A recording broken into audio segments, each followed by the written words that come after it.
She says she's happy. She says she loves you. She smiles across the table like nothing's wrong. But deep down, she's starving for something you stopped giving.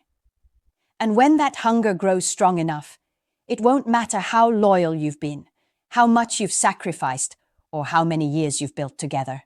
Someone else will step in, and you'll never see it coming. Female cheating doesn't follow the same rules as men's. It's slower, deeper, more destructive. And once you understand the psychology behind it, you'll realize why so many men lose everything while still believing they were safe. A woman doesn't wake up one morning and suddenly decide to throw away her marriage.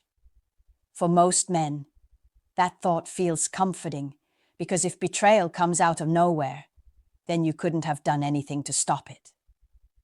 But that's a lie, we tell ourselves. The slow erosion usually begins at home, inside the walls you thought were secure. Here's how it happens. At the start, you made her feel alive. You surprised her, touched her, told her she was the woman who mattered above all others, and she believed it. But over time, you got comfortable. You stopped noticing the little things. The "I love you" became a mechanical phrase, not a lived emotion. Her birthday passed without excitement. The compliments dried up. You were there physically, but not emotionally. This is where the real danger starts. Because for women, love is not a storage tank you fill once and assume it will last forever. It's a fire that needs feeding. When you stop fueling it, the flame doesn't stay at yesterday's level. It begins to fade. And once it dies, her heart becomes open territory for someone else to light it again. Don't confuse this with justification. Nothing excuses breaking a vow. But ignoring this truth leaves you blind. A woman starving for emotional connection doesn't always recognize it herself at first. She just feels hollow, disconnected, unappreciated. Then someone shows up, maybe a colleague, maybe a friend who listens, who notices, who sees her in a way you haven't for years. And suddenly, the betrayal begins long before it turns physical. The harsh truth. The man who assumes financial stability and physical presence are enough is the man who quietly builds the conditions for his own replacement. There's another path women take into betrayal, and it's darker, sharper, fueled not by emptiness but by fury. It happens when she discovers your betrayal. Maybe it was a message you thought she'd never see. A night out you thought you covered well. When she uncovers it, something inside her breaks, and instead of walking away, she chooses a weapon. That weapon is revenge. Understand this clearly. Revenge affairs are not about love, not about attraction, not even about desire. They are psychological warfare.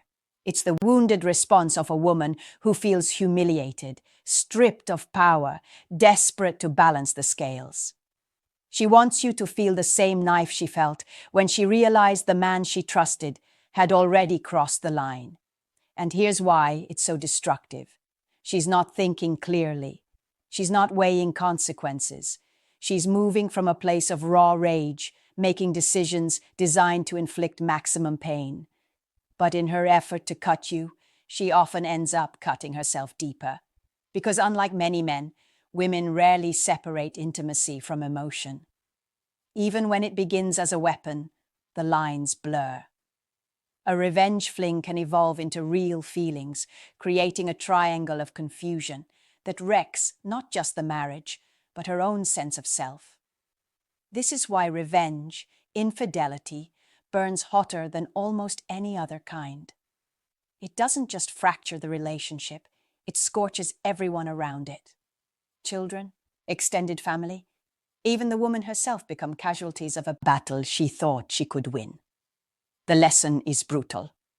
Once betrayal enters a relationship, whether it begins with you or with her, it ignites a cycle of destruction that no one controls. Not every act of betrayal comes from neglect or from rage. Sometimes it begins years before the marriage even starts.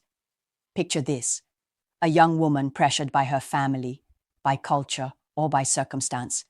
She says yes, not because her heart is full, but because she feels she has no choice. Her true love, maybe the man she met in school, maybe the one she couldn't marry for social or financial reasons, remains in the background, a ghost she never buried.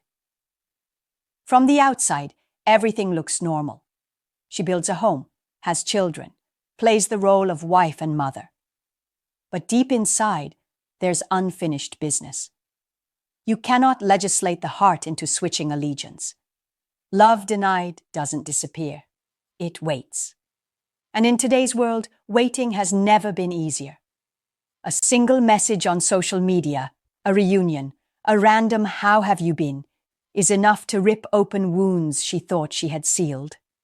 When that old flame responds, when she learns that he still thinks of her, still imagines what could have been, the pull becomes almost unbearable. This isn't about newness, about excitement, or about boredom in her marriage. It's about a story interrupted, but never concluded. And faced with the choice between continuing a life that feels false or risking everything to chase what feels real, many women choose destruction. The tragedy is obvious. The husband believes he married a partner who was fully present, but in reality, he was competing with a memory, a ghost lover who never stopped haunting her.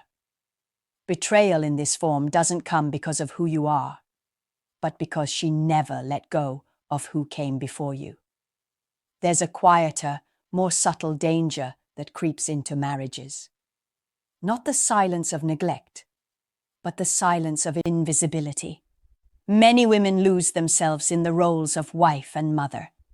Day after day, she's the caretaker, the planner, the problem solver. But somewhere along the way, she forgets who she was before she became everything to everyone else. In that emptiness, validation becomes oxygen. A coworker tells her she did a great job. A neighbor notices her new haircut. A man at the gym comments on her dedication. Small words, tiny drops of attention suddenly feel intoxicating. Not because they're romantic, but because they remind her she still exists as an individual woman, not just a title in someone else's life. Here's where most men fail to see the danger. They assume she doesn't need compliments anymore, that after years of marriage, she already knows how he feels. But women don't internalize appreciation once and keep it forever. They need to feel it regularly. Without it, the attention of other men doesn't just feel nice, it becomes addictive. And once the addiction sets in, the slope gets slippery. She dresses better, but not for you. She lingers in conversations with men who actually listen. She starts craving more of that external spark because it fills a gap you've stopped noticing. Eventually, one of those men becomes the steady supplier of the attention she's been missing. And from there, the emotional affair is only a matter of time. The truth hurts. When you stop making your woman feel seen, someone else will. There was a time when temptation had natural limits. If your wife felt ignored, she could only wander so far. Maybe a workplace flirtation, maybe an old acquaintance. But technology has blown the walls wide open. Now she doesn't need to leave the house to step outside the marriage. The door is in her pocket, glowing every time a notification lights the screen. Social media platforms have turned into instant reunion machines. That old boyfriend from college. A single click and they're reminiscing. Dating apps provide unlimited attention at zero cost. She doesn't even need to meet anyone to feel pursued. Private messaging creates hidden channels of intimacy, invisible to you, but alive with secrets. And here's the cruel twist. Because these interactions often start online, women convince themselves it's harmless. It's just chatting. It's not real. But the brain doesn't care whether the bond is digital or physical.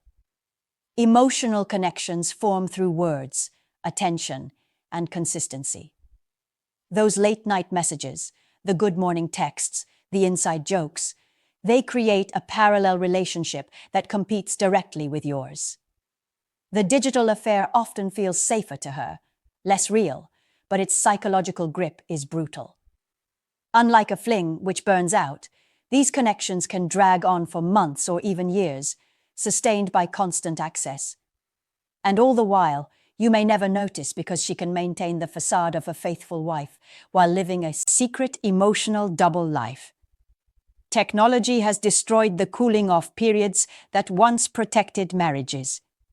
The moment she feels unappreciated, she doesn't sit with the discomfort.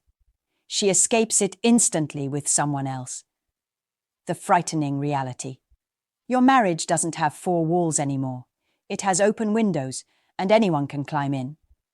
Men often think infidelity is an impulsive act, a sudden moment of weakness, a bad decision in the heat of attraction. For men, that might be true. But for women, betrayal is rarely random. It follows a pattern, a psychological progression that builds slowly, invisibly, until it's too late. It begins with dissatisfaction. She feels disconnected, unappreciated, or emotionally starved. She may not even name it yet, but the gap is there. That gap makes her psychologically available for someone else. Then comes the emotional affair. It starts innocently. A conversation with a colleague, a friendly text exchange, a growing comfort in confiding things she no longer shares with you. Because there's no physical contact, she convinces herself it's safe. But the emotional investment deepens, and soon she looks forward to those exchanges more than her interactions at home. The next stage is comparison. This is the turning point. She begins to see her friend as the man who listens, understands, and makes her feel alive. And in contrast, you, her husband, begin to look dull, disconnected, inadequate. The shift in perception cements the emotional betrayal long before anything physical happens. Finally, the escalation. Physical contact becomes inevitable. A hug that lingers, a kiss, and eventually the full crossing of the line. By the time it reaches this stage, she is no longer testing the waters. She has already transferred her emotional loyalty. The affair isn't just about pleasure. It's about partnership, at least in her mind. That's why female infidelity is so dangerous. It's not a careless spark. It's a slow burning fuse that rewires her loyalty step by step. And when her heart has already moved, pulling her body back is nearly impossible. Most women who cheat don't see themselves as villains. They still believe they are good wives, loving mothers, moral people. But when their behavior collides with that identity, the mind enters crisis. Psychologists call it cognitive dissonance, the unbearable tension of living two contradictory truths. And to resolve it, she doesn't end the affair. She rewrites the story. The justifications sound familiar. My husband doesn't appreciate me. This isn't really cheating. We haven't even been physical yet. I deserve to be happy. Our marriage was already over. Each phrase is less about reality and more about preserving her self-image. It's a shield that lets her continue what feels good without collapsing under guilt. To make it stick, she often reframes the marriage itself. Little annoyances become intolerable flaws. Small conflicts grow into evidence that you were never right for her. In her mind, she's not betraying. You're the one who failed first. She paints herself as the victim, turning her affair into justice rather than treachery. And here's why this matters. When you confront her with proof, you expect remorse. But what you get is anger. Why? Because your evidence doesn't just expose her actions, it threatens the fragile identity she's protecting. Attack that, and she fights back harder. Not because she's proud of what she's done, but because admitting the truth would shatter the image she clings to. This is the cruel paradox. She cheats but still sees herself as loyal. She betrays but convinces herself she's the one betrayed. And unless that psychological loop is broken, the cycle continues. When a man cheats, the damage is brutal, but when a woman cheats, the impact often cuts deeper. Not because betrayal hurts less one way or the other, but because of the role women usually play in families. In most homes, she is the emotional anchor, the steady presence the children look to for stability. When her energy shifts elsewhere, everyone feels it, even the kids who don't understand what's happening. A child may not know about secret messages or late-night absences, but they sense the distance. The mother who once listened closely now seems distracted. The warmth in her eyes is replaced with preoccupation. She's physically there, but her mind is elsewhere. For a child, that subtle shift is terrifying because their world depends on her being emotionally present. The fallout is real. Anxiety spikes, grades slip, behavior changes, children act out, not because they know the details, but because they feel the ground beneath them cracking. And when the truth eventually surfaces, the pain multiplies. The person they trusted most to hold the family together was the one who fractured it. Research shows children often carry this wound into adulthood. Trust becomes fragile. Relationships feel unsafe. Some repeat the same cycle, sabotaging their own partnerships because betrayal was their first model of love. Others grow up guarded, never fully opening themselves to anyone. And here's the hardest truth. In chasing her own temporary fulfillment, the unfaithful mother doesn't just gamble with her marriage. She mortgages her children's future emotional health. She may tell herself they'll be fine, that kids are resilient, but the scars remain. Infidelity doesn't just destroy couples, it warps generations. By now, you've seen how female infidelity doesn't appear out of thin air. It builds step by step, often hidden in plain sight. The good news, it leaves tracks. If you know what to look for, you can recognize the danger early before it's too late. The first warning sign is emotional distance. She no longer shares her thoughts, her frustrations, or even her daily stories with you. The conversations shrink to logistics, kids, bills, chores, while her inner world drifts somewhere else. That silence isn't harmless. It's space being created for someone new to occupy. The second sign is criticism and contempt. Instead of seeing your strengths, she fixates on your flaws. Little irritations turn into constant complaints.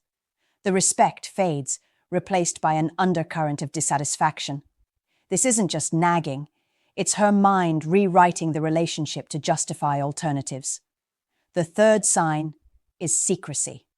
She guards her phone like a lifeline, changes passwords, or flips the screen when you walk in. New conversations appear that don't include you.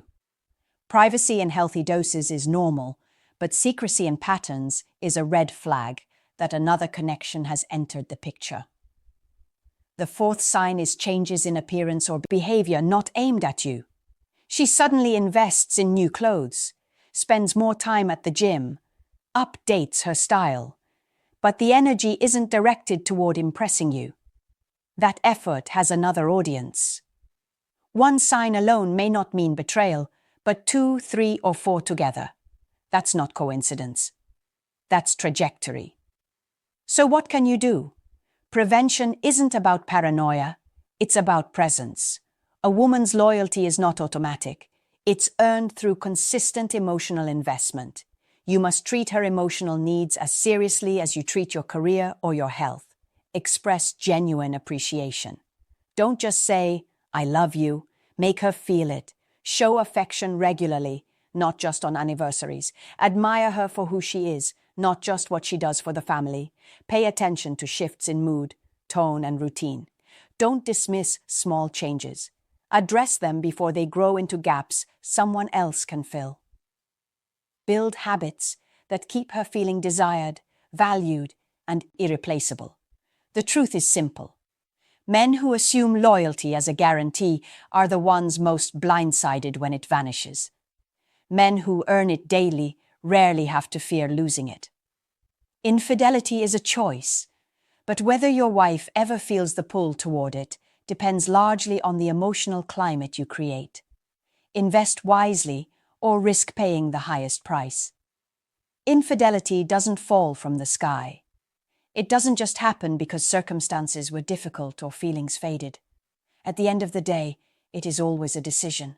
And no amount of psychology, no theory of unmet needs or unfinished love erases that truth.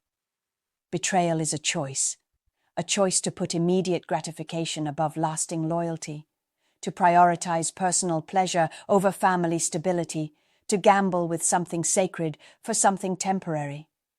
For men, the lesson is clear. You cannot afford to be blind, assuming vows will protect you, or that love once declared will last untouched.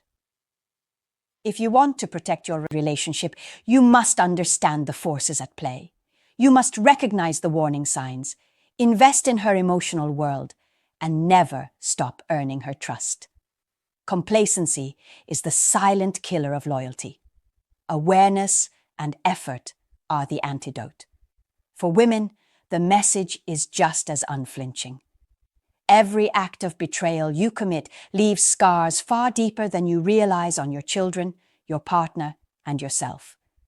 You may tell yourself they'll heal, that they'll adapt, but those wounds echo through lifetimes. The price of choosing betrayal isn't just the collapse of a marriage. It's the inheritance of pain you pass on to the next generation. So, here's the call.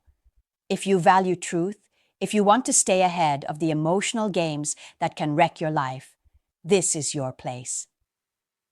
Subscribe, share this with a man who needs to wake up. Comment with what hit you hardest, because chances are someone else needs to hear it too. Remember this line because it's the one that could save you. Loyalty is not automatic. It's not guaranteed by a ring, a vow, or years of history. Loyalty is the result of how you lead the relationship every single day. Choose wisely. Your future and your family's future depends on it.